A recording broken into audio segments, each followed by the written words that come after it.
How does linguistic anthropology trace language development? Imagine trying to piece together a giant puzzle that shows how humans started talking and how our languages have changed over thousands of years. That's what linguistic anthropology does. It looks at language as part of human life, culture, and society. Instead of just studying words and grammar, it asks how language connects with who we are and how we live.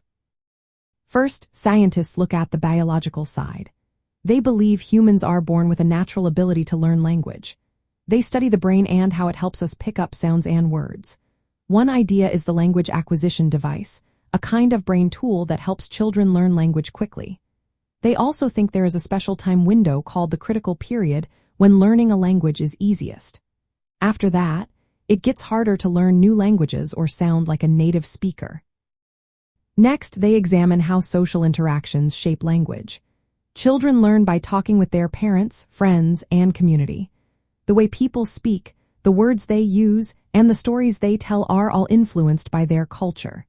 For example, some cultures emphasize politeness, while others focus on directness. These social rules help shape how language develops and changes over time. Linguistic anthropologists also use long-term studies. They observe people in their daily lives, sometimes for years, to see how their language skills grow. They record conversations, watch how children pick up language, and compare different groups. This helps them understand how language evolves naturally in real settings. Another key part is documenting languages. Many languages are endangered or disappearing.